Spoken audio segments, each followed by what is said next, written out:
welcome to this PM Forum webinar. This is the first one that we've done from the Southwest, so it's very exciting. Hope you are all safe and well out there. Thank you very much for taking the time to join us today.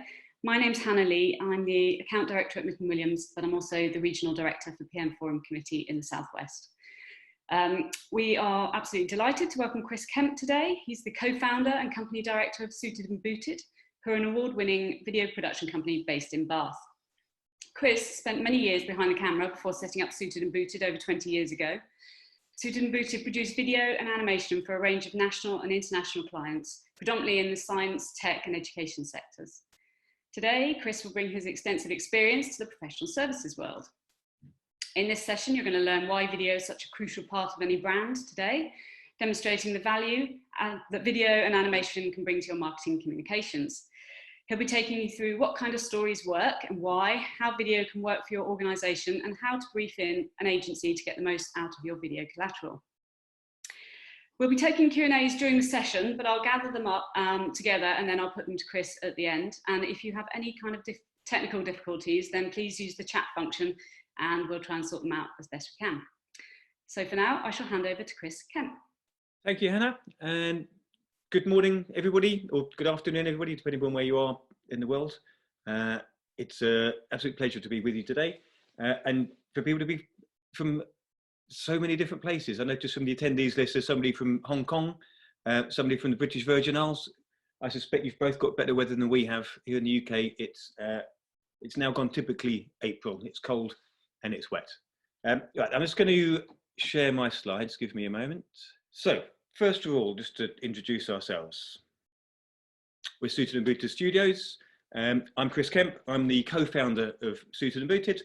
And in this webinar, we're going to look at why video is such a powerful marketing tool for your brand, and to give you some key pointers to think about when you're developing your video content. And just for the record, in the context of this webinar, when I'm talking about video, what I mean by that is not just live action stuff that is filmed. It's anything that's animated, motion graphics, whatever. If it's pictures and it moves, that's what I would term video. I'm going to break up the webinar with a couple of examples just to give us all a break from me talking. But I hope you enjoy what I've got to say. So a little bit about us. So we are a full service video production and content planning agency. So we've been creating films and animations for 20 years now. So first of all, what is a full service video production agency? It's something you see banded around quite a bit.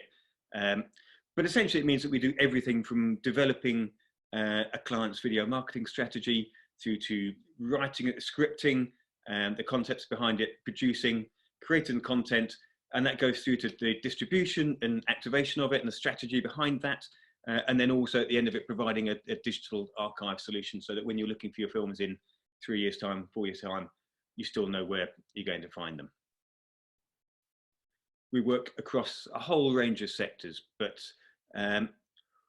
what we bring to all of our clients is the understanding that creating video content with heart and purpose, the purpose of it is to develop an emotional connection with your audience, which should, in principle, and in practice as well, to a very large extent, turn into brand loyalty. So to start with, stories. That's what we do. We tell stories, and human beings have been telling stories for thousands of years. And there's lots about the psychology about why we do this. They inform our beliefs, they bring a narrative to our lives, they give a meaning to a seemingly chaotic situation and what often feels like an unpredictable and chaotic world. You may know that fairy stories, fairy tales, often serves a slightly deeper and darker purpose than just bedtime stories. They developed in a time when many women died in childbirth. So mothers would tell their children stories that involved an evil stepmother, essentially to instill a mistrust of the new wife should the worst happen to them in childbirth. There's also a theory that if you are told a story about how to survive, you're more likely to survive than if you're just told the facts.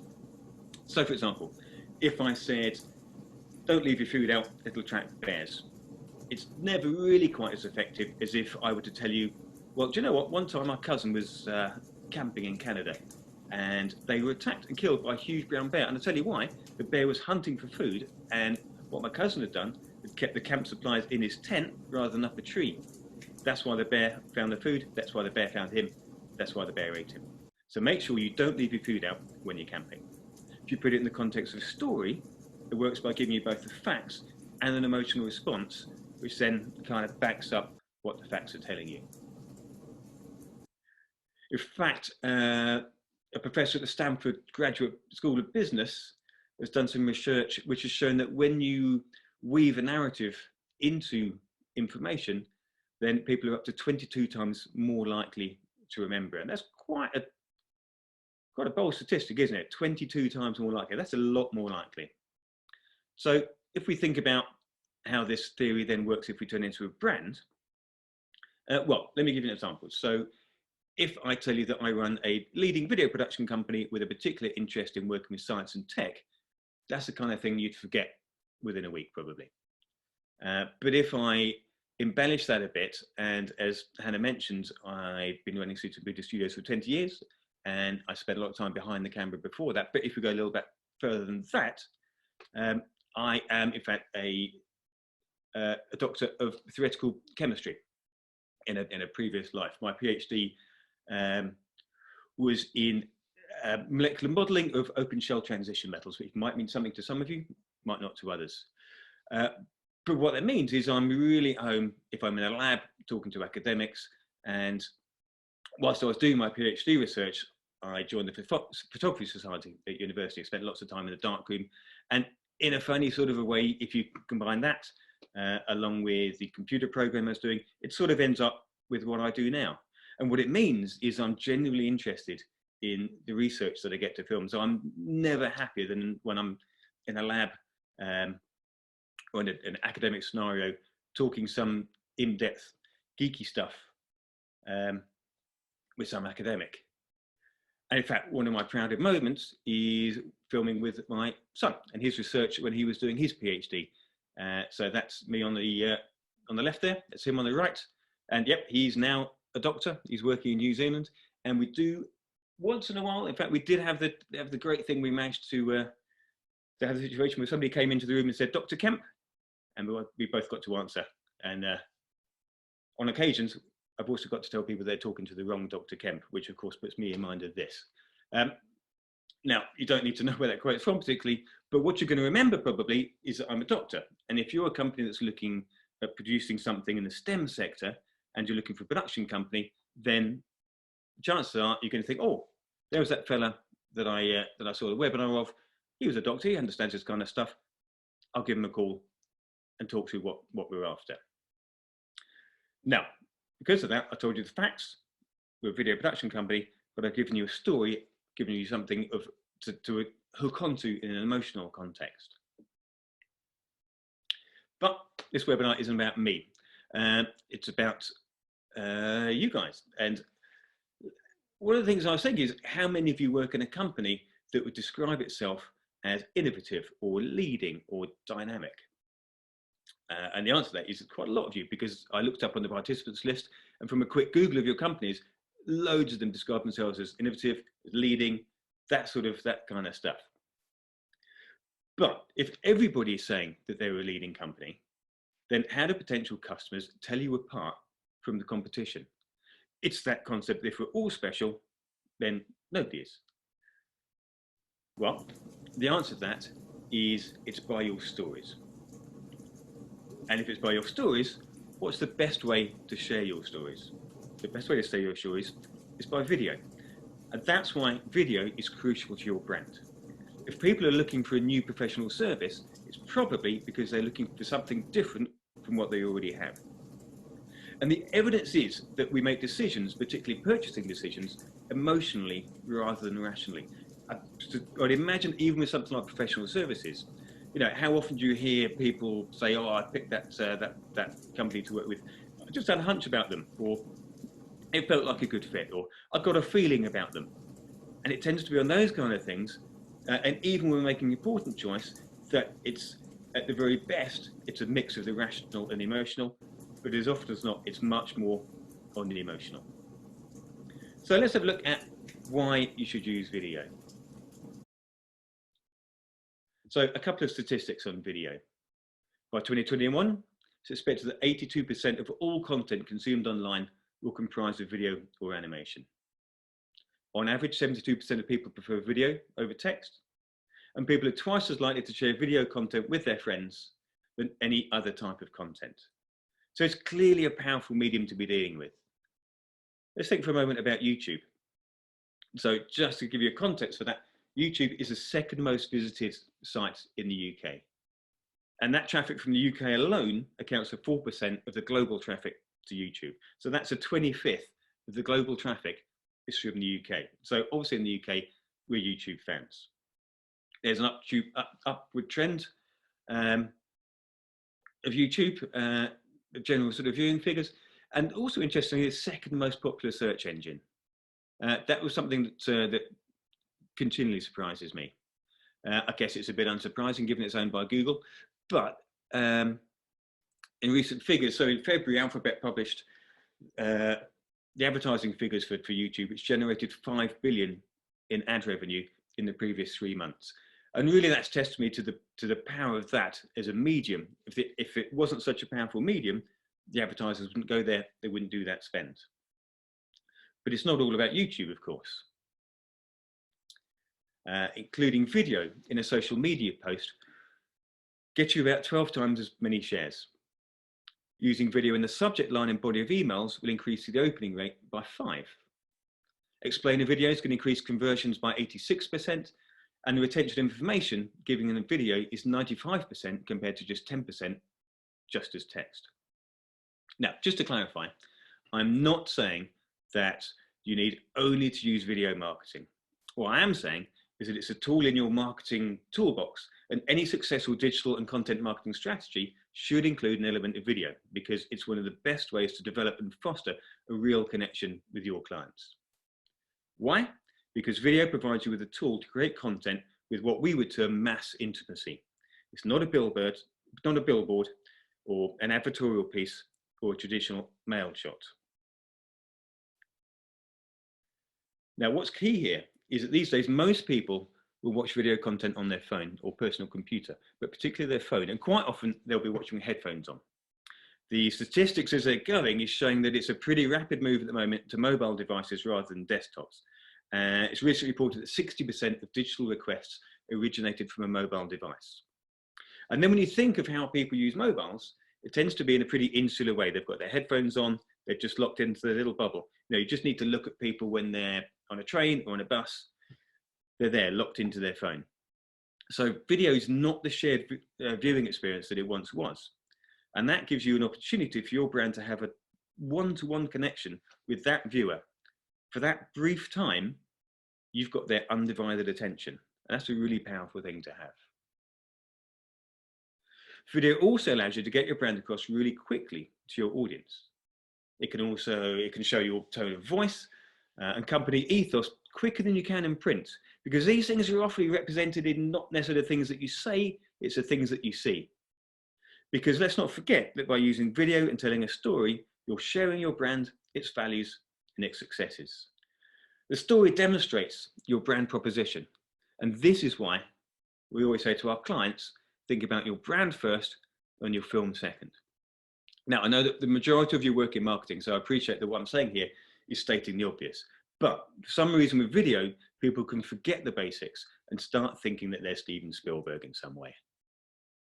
The company tone of voice goes out the window, the branding gets lost, meaning that the core clients are alienated and no one in the company knows where or when to use this video that's been, all the marketing spend has gone on. So when you're thinking about video marketing, you shouldn't be thinking of it in terms of creating just one video. You should be thinking about a suite or a slate of content. Now, obviously, this means an increase in initial outlay, but it'll give you a much better return on investment, as you're not just relying on one piece of content to keep engagement with your customer, and for one thing, to do all things for all people. A handy tool in this, I think, is using the Hero Help model. So this was originally developed by Google as a framework for growing an audience on YouTube, but with the rise of video marketing across all social media platforms, it can be used just as well as a guide to ensure you're giving your audience a reason to keep coming back. Starts with a hero film. This is usually brand focused promotional content driven by emotional and the high quality production. It's where probably the bulk of the budget goes. This is your brand film. It normally sits on your website, YouTube channel, and probably shouldn't be more than a couple of minutes long. Underneath this lies your hub content. This content should increase brand awareness, trust, and engagement with your website and social media channels. This is your testimonials, your how-tos, your insight pieces. And these two sit hand in hand with help. So your help content at the bottom there is really designed for SEO purposes. So for instance, if you offer a will writing service and one of the top Google searches is how do I write a will, then make a video titled Top Tips for Writing a Will, which includes some tips, but also details of how to call you, which is a much simpler option than doing it themselves. So essentially when they get into that process, they might write the will themselves, but they might find out enough about will writing to think, you know, I don't want to do that. I want something professional to deal with this. All these pieces should look and feel as if they're part of the same brand. And that way, if you've got that consistent branding across everything that you produce, then that builds your brand recognition and it builds your brand trust. When you hear the stats about video marketing, it sounds like simply having a video and sticking it onto your website, maybe even another company Facebook page. That will increase your brand awareness, increase your revenue, increase your profits, and generally do everything that you and your boss want to see as part of their return on investment. However, I'm afraid it's not quite that simple. And this is really where we find some companies who dip their toe in the water with video marketing. They see it fail, or they perceive it as failing, or not giving the return on investment that they initially thought. So they stop using video altogether, and then they get left behind by the competition. Now, generally, this perceived failure is not necessarily because the content isn't good, but it's because the strategy behind it has not been properly executed. It's really important to think about your placement when you start creating video, because this placement should inform your content. For instance, if your brand has more than one active social media platform, then the content for each of these can and probably should be different. So this is not only about what's in the video, but it's also about the different aspect ratios and the optimum length of time that bit of content should be. So for example, Instagram and Twitter work best as a 1:1 square format. But Instagram TV is portrait. Facebook feeds tend to take landscape or portrait. But this has an impact on the engagement. There's an example we'll come across later that things that are the right shape on the right platform get watched more. They get better response. So knowing where you're placing your video means that before you even start filming, your video production company can plan the composition of their shots to work within that canvas. Now, it can work that you want something that's going to be portrait and landscape. That's fine. We can deal with that, provided we know in the first place and you've thought that strategy out. In terms of your brand identity, both the design and the placement of video content should complement each other. So, for instance, do you see yourself as a disruptive brand? Are you a company that likes to shake things up in the financial services, for example? In which case, you should be creating something that feels like this. Your content should be younger, fresher, perhaps a bit edgy. Your placement would probably best suit Instagram. However, if you're more traditional, or if your clientele is a bit older, then your content should reflect this. It should be more thoughtful. It should be less frantic in pace, and it ought to feature some maybe mature faces. And your placement, you're looking more at LinkedIn, Twitter, or something like an on-demand TV ad, something on Sky AdSmart, for example.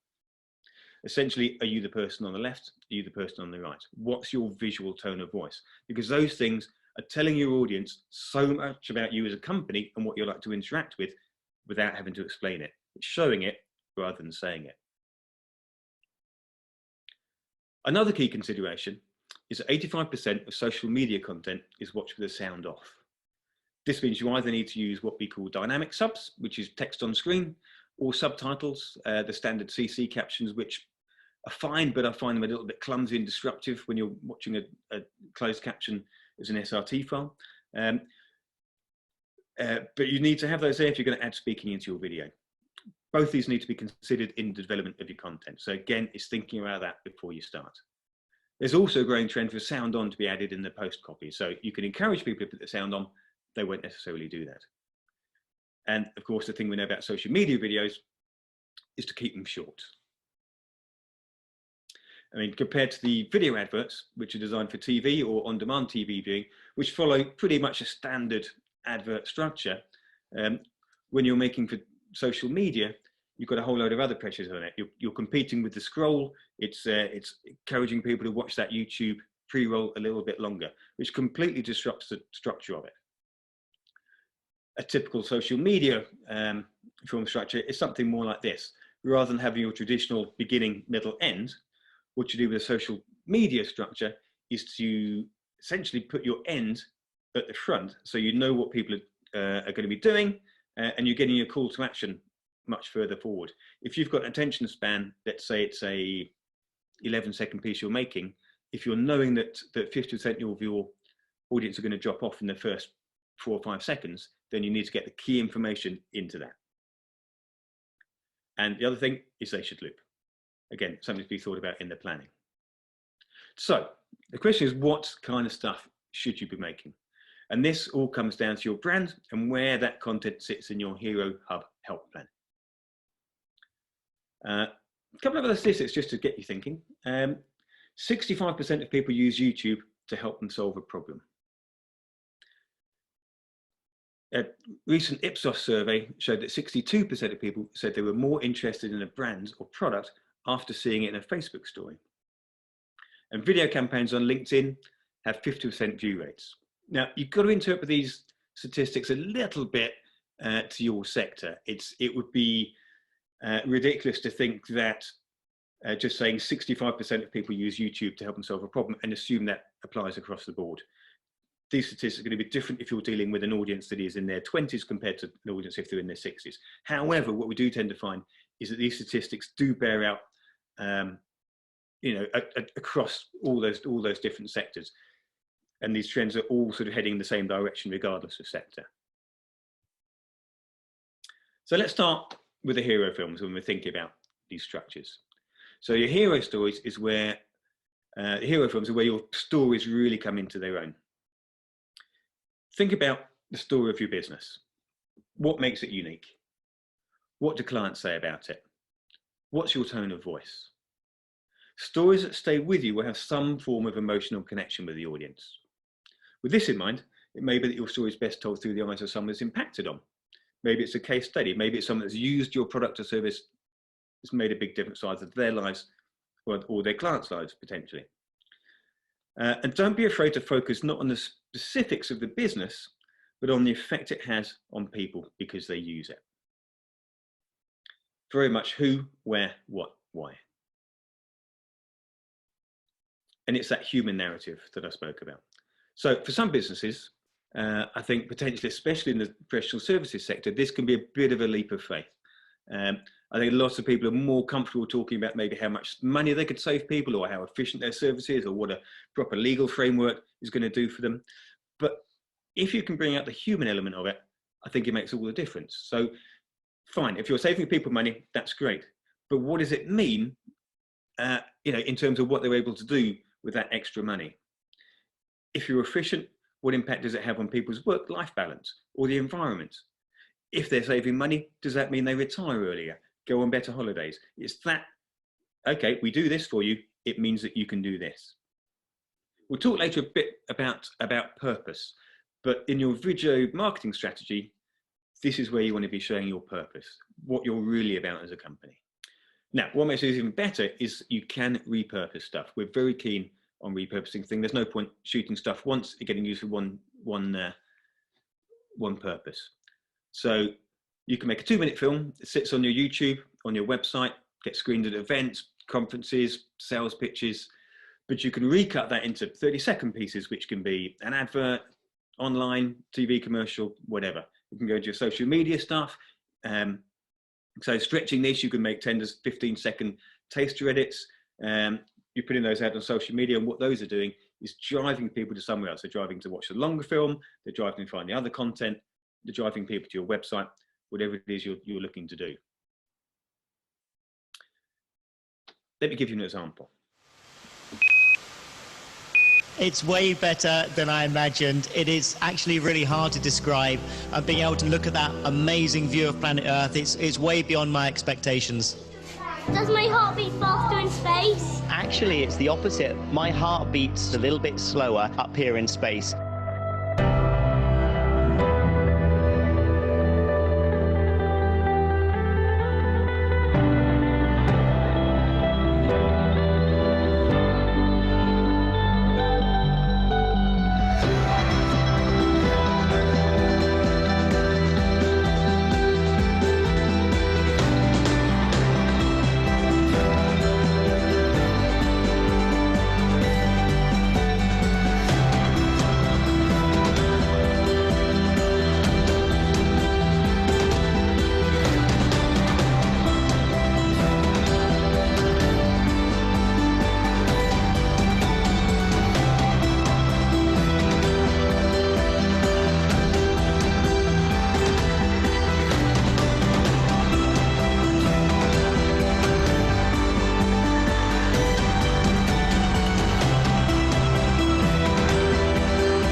So what's interesting about this film is that it essentially marked a change in chief executive officer for the company. The previous CEO had been really led by facts and figures. So their content would focus on savings or how many people had engaged with a particular service. This CEO brought in a new tone of voice, which we needed to highlight in the brand film. So what we did is suggest they focused on the human impact of their work. So what do the services the company provide allow their customers, and more importantly, their customers' customers to do? So the film itself got really good engagement for them. Essentially, it completely changed their path in how they communicate, and they use this tone of voice for the last. I think this was 3 years ago we made this, and they follow very much that way of communicating what they do. So what's working with these hub and hygiene films at the moment? Well, for the latest trends in video, the industry tends to look at early adopter sectors, and in video, health and beauty are often at the forefront of video marketing. They really are the trend pushers. What these two sectors do is create content that people want to watch. It's those sort of how-tos and explainer films which get the most traction. It's important to make relevant and useful content. So think about what your clients ask regularly, or what are the FAQs that your sales team always moan about? What do they get asked the most? This is a really good place to start. Once you've got a list of content that people are interested in, then you can start thinking about how you can present that in a video form. Now, there's many ways to present this, but as I keep saying, make sure that this is in step with your brand and customer profile. So, for example, if you were a beautiful cocktail bar, you'd want to see a series on cocktail making how-tos with your barman. These would be beautifully lit, beautifully shot, and they'd pick up on the minute details of the serve. But if you're a tech company and you want to create pieces to explain how particular servers work, for example, or how fast your internet connection service is, then a series of voiced over animations might be the right way to go. An animated content is actually a really good way to explain products which are difficult to explain or show. We do lots in the tech sector with various stuff for people like AWS or Lenovo or whatever, explaining quite esoteric IT stuff. And the only way to get that across can be through animation. Or you might want to do some camera pieces from key staff members. What's interesting, since COVID has struck and people have been locked down, there's really been a trend towards producing video content, which is a bit less polished, but is more sort of authentic, I guess. And you know, I think this is something that's really going to extend beyond lockdown. I think some of what we've learning, I think, is that it doesn't necessarily have to be super polished to still be effective. If you do choose to go this way, please do think practically about it though. So your CEO may be the face of your company, but if you know they don't like public speaking and their time is very precious, then are they really the best person to do this? You know, so often people make the mistake of putting the person who they think should be seen in these films, and their discomfort being filmed just comes over. We've had this with the university vice chancellors in the past, for example. They're the right person to be on screen in principle, but they just don't belong there. It just becomes uncomfortable. But if you've got an account manager or somebody in sales, who are often the people to go to, who always host the Christmas quiz, for example, you know, who really knows their stuff and would enjoy the opportunity in this, that's the person to go to. You know, if you do have to have the CEO in it, and that's fine, I do understand that sometimes company politics means that you do need to do that. Just get them to do a couple of short introductions, for example, and then let them hand over to somebody else. And then test it, trial the content. I'm a big believer in trial and error. And with, particularly, for example, with Facebook marketing and paid promotion, you don't have to put very much behind it. You know, a £50 spend might be enough to assess the impact, but it gives you a very kind of quick feedback on it. So, you know, it's important to remember that not everything will work, but also to give stuff a go and constantly assess the impact that has. Sometimes I think that, content is a bit like a new car that you've bought. You know, if you bought a Tesla, you want everyone to know what a good person you are. But also, part of buying a Tesla is letting people know that you're doing okay for yourself because you've bought a Tesla. But, you know, if you just keep it on the drive, then it's only people that come around your house know you've got a Tesla. So they probably knew anyway, because they're your mates or your family. So you probably told them. So content is like that. If you've got that content, don't leave it parked in the sort of digital garage, which is your website. I hope that it works for you. You need to go further than that. You need to push it out there, potentially pay for some placement, tell the rest of your team about it, get them to share it. It won't just work on its own. I've got one particular client from a large organization who make a lot of content, but we often found that it was not really getting the audience that it should. So we suggested to them that they should start promoting it. Initially internally, and this was on their weekly internal news emails, and it had a quite dramatic effect. So not only did the open rate on these emails increase, but also the wider team started sharing the content, and that was with their, you know, with their general contacts, and they started using it in their presentations. They also started speaking to us and the marketing team directly about what was working and what wasn't, so we're getting some feedback.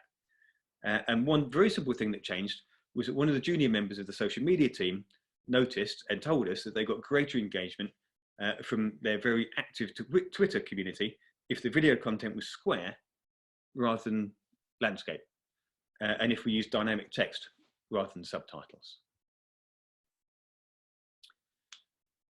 So let's have a think about styles of content.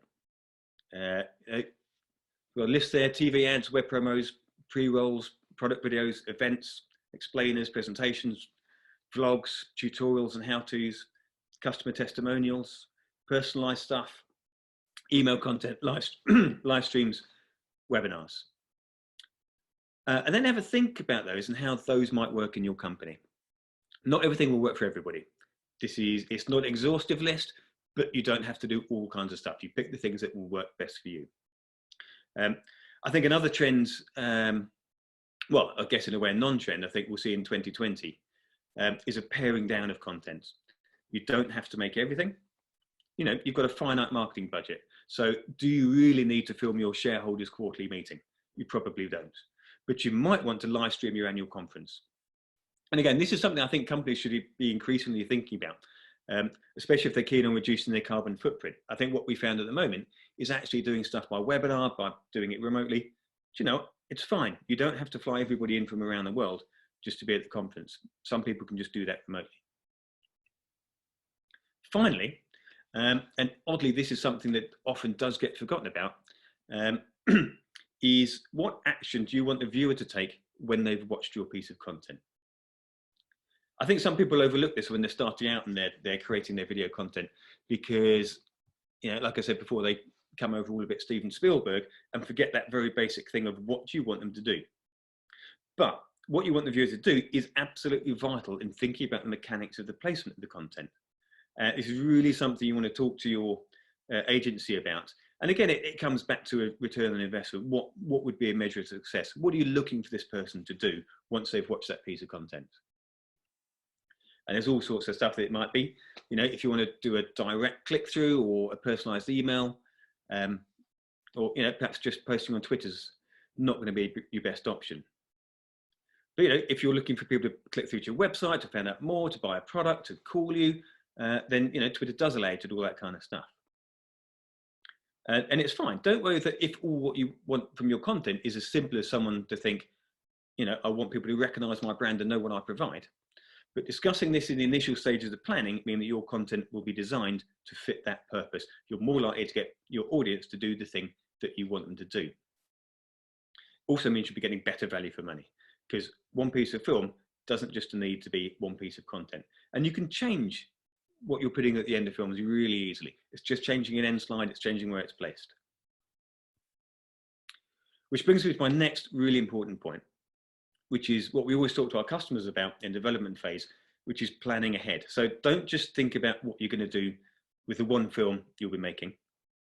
Look at your marketing plan for the rest of the year and think about how, with a few extra questions or a couple of extra shots with that, you know, with that interview with that customer, you know, what can you create that can promote an upcoming event, or how some additional shots in that factory would allow you to create content that shows a production process in a bit more depth. Might feed into your social media content.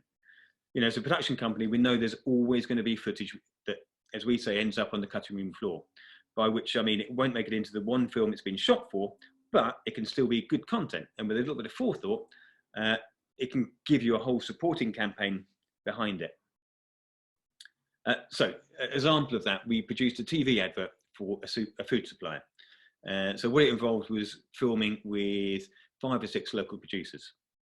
Now, those producers were really busy people, and what they did was make time for us to come and film with them. So also it's important all around to get the most out of it that you can. So what we did, we added in an extra filming to it, into the whole schedule, which meant that we could increase the time that we were at each of those producers by about an hour. And what that meant is it allowed us to get a little bit more film footage, but also a short testimonial from that supplier about the, or from that provider about the producer about the supplier. So when the TV commercial came out, we also had several minutes, several other cuts that showed each producer in a bit more depth. And because we discussed the plans for the rest of the year with the marketing team, we were able to get some footage which we were able to easily slot in, change a couple of shots so that it was a snowy environment, and then that became their Christmas advert. You know, and right now during lockdown, our clients are really benefiting from making sure that their archive is backed up and accessible and well tagged. So what we have been doing is continuing to make marketing materials, essentially by filming new interviews, which we've recorded over the internet, and then we've cut that with their archive footage. So, you know, with a couple of clever creative ideas, you'd never know that we'd had to completely change our plans when we were hit by lockdown. So just to check in, I hope everybody's still with us. I'm going to go to an advert break now, so we might as well show the advert in question. Discover a land of plenty. Discover new flavours. Discover the wild grown, the oak smoked, and the fire roasted. Discover artists and artisans. Discover the hand-picked, handmade, and handcrafted. Discover food and drink lovingly made in Wales at our new online marketplace. Visit discoverdelicious.wales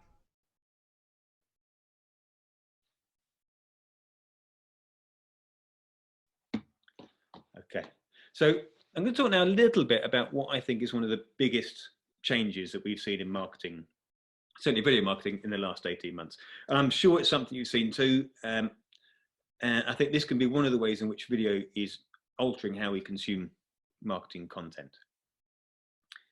And I think it's a growing trend towards consumers to work with or buy from companies who have a clear purpose. I think it's particularly strong right now. I think you only need to look conversely about the kind of publicity that the Weatherspoons and the sports directors of the world have had recently. You know, that purpose is important. That's what people want from their brands. You know, I guess it's what we used to call corporate social responsibility, but that's a term that kind of disappeared 10 years ago or so. But it's very much about purpose now. So what better way to show off this than creating a campaign around it with a film to promote it? Always, we're one of the first to do this with the Like a Girl campaign. Brilliant content there. And since then, we've seen everybody from supermarkets to drinks companies get onto that sort of social issues bandwagon. And it really is becoming one of the fastest growing trends in content marketing at the moment. Now, using video will allow your brand to show off that purpose truthfully, you know, without it feeling like purpose washing. Obviously, because the camera doesn't lie, does it? And many brands are taking this idea and running with it and creating what you might call brand journalism. So it's creating content that's inspirational, educational, and in some way useful to the viewer. So it's not just talking about the brand, it's giving your viewers something else. So sometimes you never quite sure if you're watching something produced by the New York Times, not a software company. Some are used by teachers in classrooms. Most are shared via social media. And if it's interesting and thought-provoking content, that's the way to get it shared. That's what works for your brand. So it might highlight a particular cause or issue and focus on the people or research that are part of the solution. And of course, this has to relate to your brand's product or service. And most importantly, it has to be something that your brand has an ethical allegiance to. It's got to be something that's real. Currently, I think Microsoft do this quite well. On YouTube, it's worth checking out the Microsoft in Culture playlist. Toyota's really good with this, and also Google with their search on. And I think this purpose-driven content marketing is the most important development in video marketing. And I think this really works for the professional services sector. And what I mean by this is that one of the biggest shifts in it is that for many years we've been going to shorter and shorter and shorter length of content, you know, right down to getting your message across in a 5-second YouTube pre-roll advert. But I think with the rise in what are essentially mini documentaries, we're assuming that the audience are intelligent and they've got an attention span of longer than 2 minutes. And I think it's absolutely right. You know, some people will push it to 3 or 4 minutes, which almost sounds crazy in the online world. You know, we're now creating content which isn't about selling, but is about educating the audience. And, you know, these key facts make it, that really make it shareable.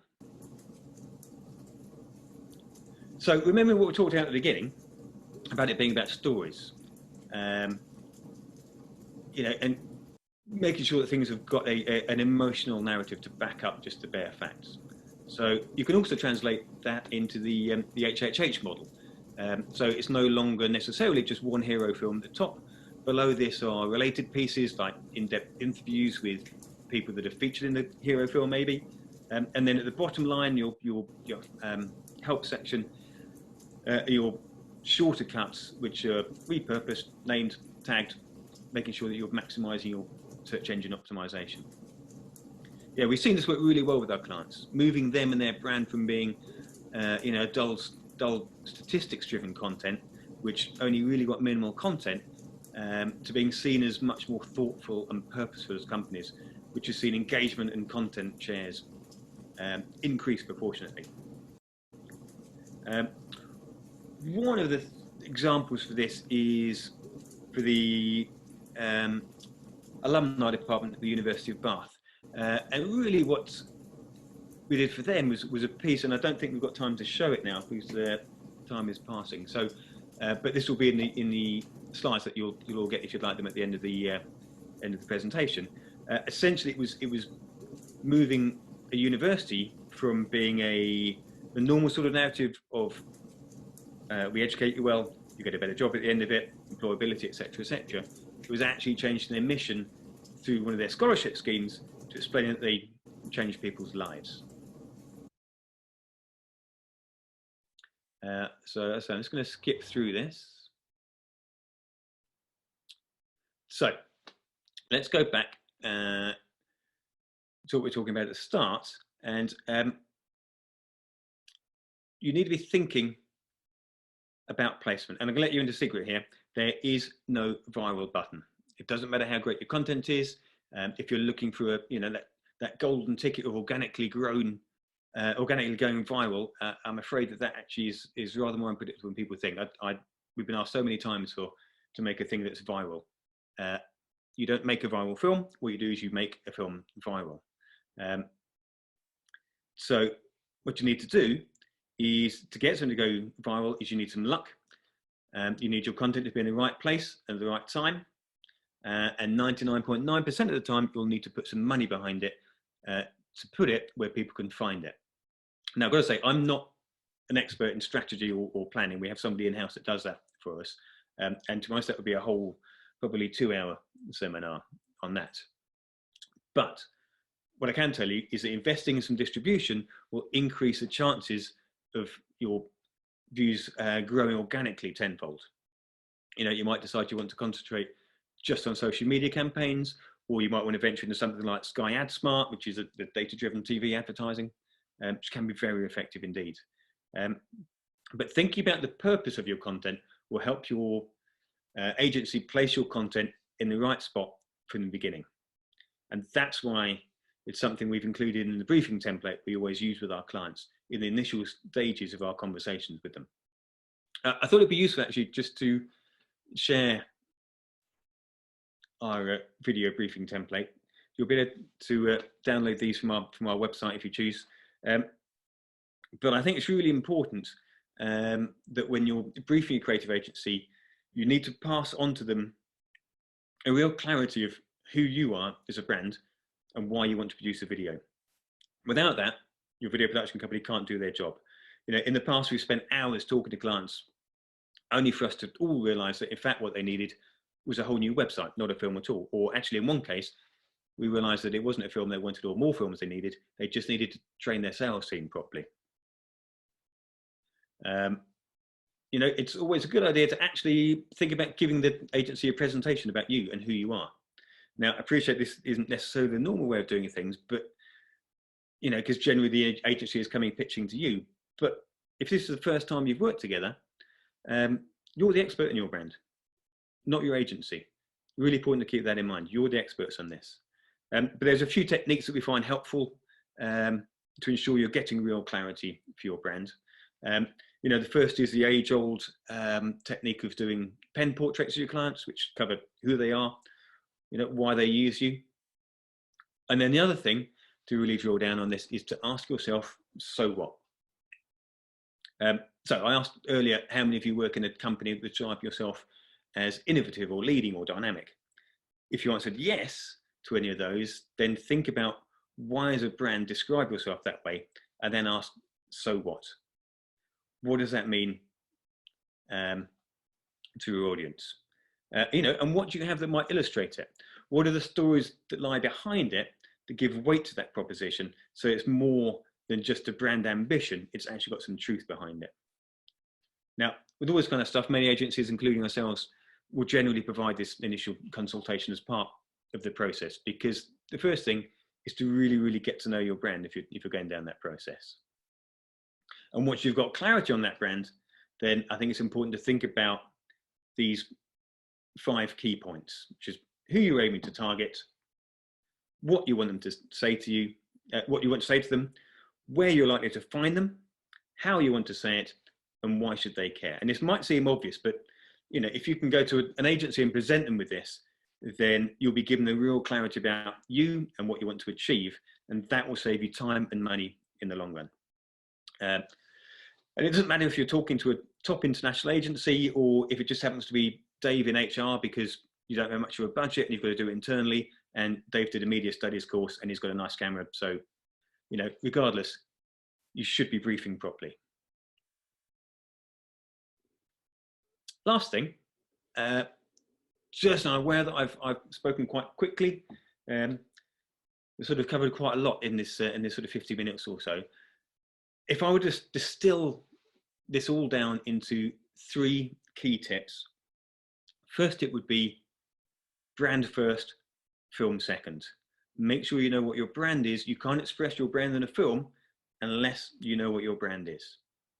Secondly, tell your story. Find your brand story. Or is there a story that sums up your brand? There's an example here that we did some work with a hospice a little while ago. The thing that turned it all around for us is when they told us that one of the patients who had a few days left to live loved horses, had lots of horses. They actually brought her favourite horse into her room at the hospice. Now that's a thing that really demonstrates so much of that brand. The third thing is to plan. Plan your content, plan your placement, plan who you're trying to talk to, what you want them to do. And also it's worth thinking about, and this is really hard to define, and this for another time, I think, what you consider a measure of success. Are you looking for 2 million views that maybe end up with no sales? Are you looking for 100 views and 20 sales? You've got to decide what it is that bit of content is trying to do. I'm going to stop sharing my screen now and we'll see if we have any questions. Brilliant. Thanks, Chris. That's great. Okay, we do have some questions here. Okay, first one. Are you seeing digital requests from mobile devices changing in the current environment, i.e. with more people now being at home, viewing things on the desktop? Yes, absolutely. I saw a statistic the other day that suggested that digital requests have gone up by 50% during lockdown, which is fascinating. So, you know, it's not a surprise, is it? But it's interesting that it's that extent. And what we've seen as a production company is, you know, middle of March when everybody went into lockdown, most of our clients, I think it's fair to say they froze. They weren't sure quite what to do. And I don't think that was necessarily a panic thing. I think it was an assessment thing of thinking, okay, what's going on here? How are our customers going to react? And then what they realized is that actually there was still a need to communicate, potentially even more so. So for example, we do lots of work with universities. At the moment, you're in that situation with A-level students not knowing what's going to be happening about results, how the entrance process is going to work, are there going to be student quotas introduced? So actually, it's a time to communicate more than ever. It's a time to be telling your customers that you're still there, what you are doing, what you can do to help. And you know, that's why we've spent the first sort of week or 2 weeks of lockdown busily figuring out ways that we could still make content. And that was the process of figuring out how best to do remote recordings. Is it best to do interviews over Zoom, for example, or conduct the interview over Zoom and use something else to record the audio with, and then cut that with pre-existing content or content that the subjects provide us with. And for that, we've been able to make quite a lot of stuff that you wouldn't guess that had been made in a lockdown situation. But yeah, definitely that's yeah, the requests in general have gone up by 50%. And that's going to be mobile devices, going to be really a major part of that. Brilliant. Okay, another question for you. Can you ever use or produce too much video? Well, I run a video production business, so I'd obviously say no, you can't. more the better. Do you know what, I think you can if you're not clear about what you're doing it for. And this is one client we had actually that I mentioned. We said that they came to us wanting more content, and we looked at what their strategy was. And actually, what we discovered is that producing more video content wasn't really going to help them in their objectives. What they needed to do was teach their sales team how to work better and how to use the content that they already had. And essentially, we pretty much refused to make them a film. Which which is kind of a crazy decision. But what's interesting actually is that particular client, 2 years later, is now using the content we made for them 2 years ago, but they're using it properly now. And also they're doing that, and they're promoting it quite extensively on Facebook because it's working for them. So it is, you can produce too much if you're not thinking about it carefully and how it fits into that that hero hub help context. Yeah, excellent. I wanted to ask you a quick question about user-generated content as well. And you know, sometimes law firms and things want partners to make content themselves, and maybe that's something that you can bring in to then work, you know, the videos that you do with a production company, for example. But what's your sort of take on user-generated content? Is it worth doing?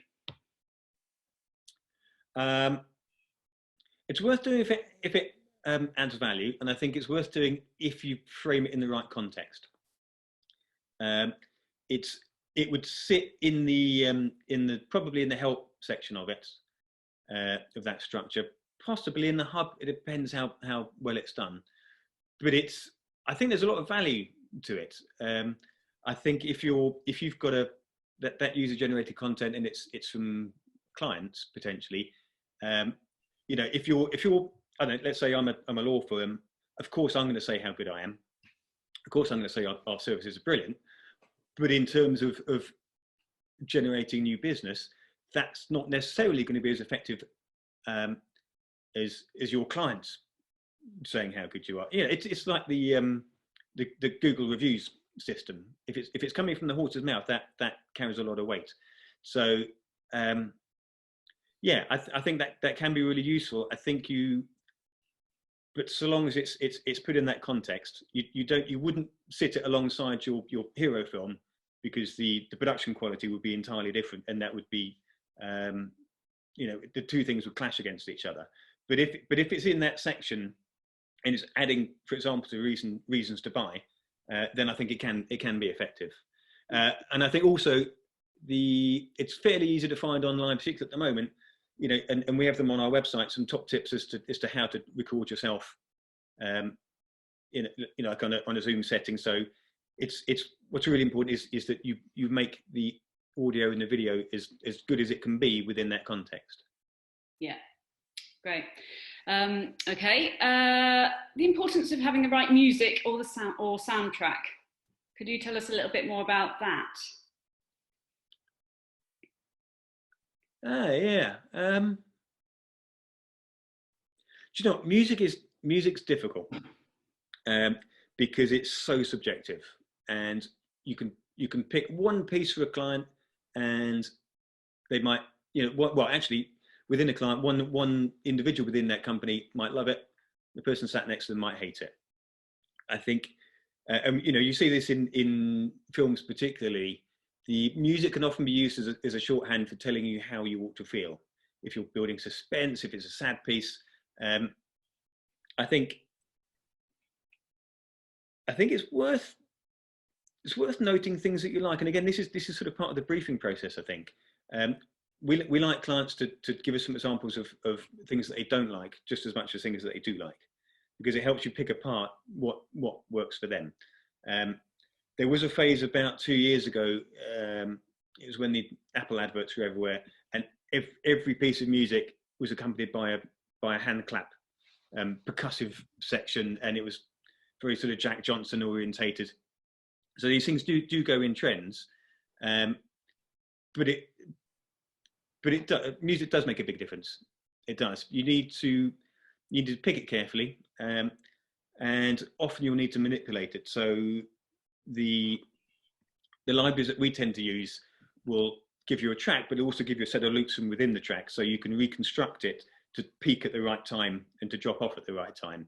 So what you shouldn't be doing necessarily is fitting your video structure to your music. It should be the other way around.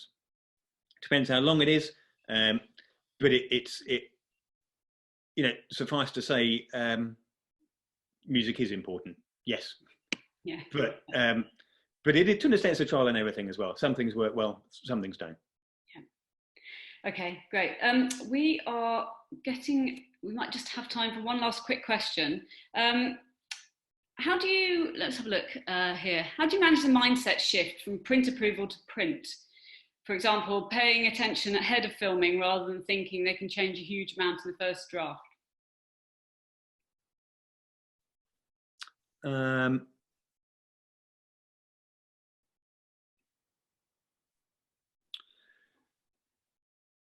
Yeah, our process would tend to be start with a concept, a clear brief.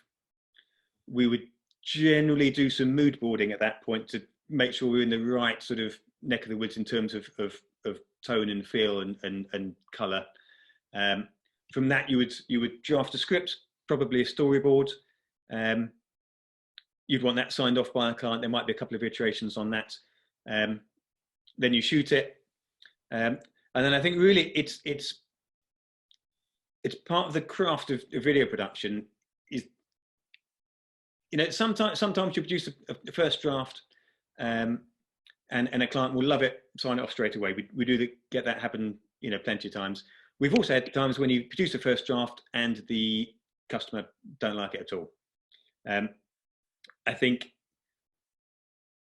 by and large, I think it helps to build a relationship, and I think it's probably true with any agency. I think it's important to build a relationship with your video production company, because they get to learn your brand style, tone of voice. You know, and in filming terms, it's like, it could be simple things like, do you shoot that client's content on a tripod, or do you go more fluid and handheld with it? Those things say a lot about a brand. So I'm not sure if that's entirely answering the question, but it's essentially the art of video production is to obviously always shoot more than you need. Yeah. And actually, you know, there's a saying that there is one film that is written, one film that's shot, and one film that gets edited. Those three things are not necessarily the same thing. The one that gets edited is the one that people see, and it's really a case of sometimes you do have to throw it all up in the air and start again with what you've got and build a different edit from it. We've never not succeeded in producing stuff that the clients are really happy with. Yeah. But you know, it's fair to say it can be a bumpy road at times. Brilliant. Now we're going to have to go. I'm really sorry. There's a few questions left, but I'm just wondering whether you'd be happy for people to get in touch with you after the webinar, Chris. Yes, just one question there about seeing lots of videos like the GISC one with stock images over guitar instrumentals, as compared to the Discover Delicious. I can tell you the GISC stuff, we shot it all. There isn't any. Well, there's very little stock in it. We didn't film the bit out the space station window, but apart from that, that is all shot. But I think there's an important thing. There is a trend for stock. With a soundtrack and maybe some simple text over the top of it. And personally speaking, there's a time and a place for it. But if it's your key brand film, I don't think that's the place to do it, because I think most people will recognise stock pretty clearly. And you know, there were loads of sort of parodies of this on YouTube that sort of get shared around video production companies. And it's that process of yeah, here's a beach and here's a young person dancing around on a phone. All they love their phones, and it's. I think if you're going to do a brand film of that sort, I think if you can shoot it so it makes it yours rather than somebody else's, I think that makes a massive difference. Yeah, brilliant. Okay, thank you ever so much, Chris. Really enjoyed the session. I hope everybody out there enjoyed it and got a lot out of it. Just so you know, all the PM Forum webinars are on the PM Forum YouTube channel. So, Chris, are you happy for people to get in touch with you after the webinar? Yeah, I'm very happy for people to do that with www.suitedandbooted.org. At the end of the presentation that will get shared is there's a link to the resources section on our website, which has got things like lots of top tips. There's a recently published survival guide which has got some tips about how best to produce content working remotely. There's a video marketing plan. There's all sorts of bits and pieces there. So yeah, please look into that. Brilliant. And also there's links to our profiles on LinkedIn. Wonderful. But yeah, if anybody wants to drop us a line, who've got particular questions they want to follow up on, very happy to have a discussion with anybody that needs it. Brilliant, thank you so much. Just so everyone knows, the next webinar from will be on the 5th of May, and it's from the team in Exeter, all about professional branding and LinkedIn. The next webinar from the Southwest, from the Bristol team, will be on the 16th of June, and it's about thought leadership with Claire Mason from Man Bites Dog, so I hope you can join us. And lastly, at the end of this, there will be a feedback link that will pop up at the end of the session. So if you could fill that in, we would really appreciate your comments. Thank you very much for tuning in. Stay safe and well. Thank you ever so much, Chris.